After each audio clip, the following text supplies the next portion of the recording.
So what's it like to work in an occupied city, Congressman? Well, it really is remarkable. It's pretty oppressive.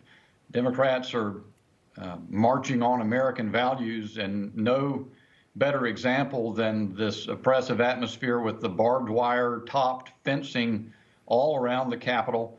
We had the event on the 6th of January. The question might be asked why there weren't preparations appropriate to that moment before that happened. But then you have the event on the presidential inauguration on the 20th of January and this massive security scheme. And now we're weeks after that, and they're talking about even through March having this horrendous scene of the Capitol ringed in fencing.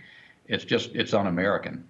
Yeah. And today, I joined my colleague Ted Budd and about 42 other members of Congress in writing to the Speaker to the effect that this cannot be permanent. This needs to go. Mm-hmm. Mm-hmm. Yeah, it certainly does not look like a free country. You tweeted today, Congressman, our Capitol is the most important symbol of freedom. Militarized fencing cannot become a permanent fixture. So what is your solution here? Do you have any power to take this scar on the face of Washington, D.C. down? Well, Benny, it's in the hands of Speaker Pelosi. Speaker Pelosi seems to be covering for the poor judgment she exercised earlier at the beginning of January by this kind of demonstration. I think just sort of setting a tone of fear and depression in Congress. And it's really absurd, but look, the Capitol is the people's house. Constituents need to be able to come to Washington and meet with their congressmen. They need to be able to have access to the complex. And right. It's just I would not want to be associated with it, but it's a majority institution. Nancy Pelosi runs it with an iron fist. And you see the fencing, members of Congress have to go through a metal detector to walk on the floor. I understand that 2 colleagues tonight have been fined $5,000 each for failing to go through the magnetometer. But I also saw other colleagues wrote Nancy Pelosi today and said and noted that she entered the floor without going through a magnetometer. Let me bet you that she will not be facing a fine. It is extraordinary. It's an extraordinary experience. If she faced a fine, Congressman, she'd have to sell some of her ice cream in her freezer maybe to pay it. It'd be terrible. We certainly wouldn't want that to happen. No. Congressman, I know that you support former President Trump's wall at the southern border.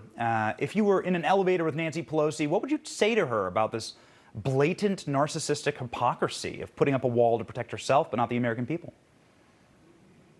What I'd say to her is I think she's out of touch with the American people. And she always is interested in her own accoutrements and protections and her own imperial qualities. But as far as protecting the United States of America and ordinary folks trying to live their lives, she has no sympathy for them whatsoever. In fact, every step is designed to weaken our border security, bring in thousands of people not prepared to assimilate into our country, and impairing employment prospects for many. But of course, she really does think in Washington that she needs to have a military presence around the Capitol now for months at a time, and literally the razor wire topped fencing and guards and National Guard bearing semi-automatic weapons. It really is a remarkable sight. The wall of Donald Trump's dream, I call it. I live in Washington, D.C., and I see it every single day. It prevented us from doing this show in D.C., actually.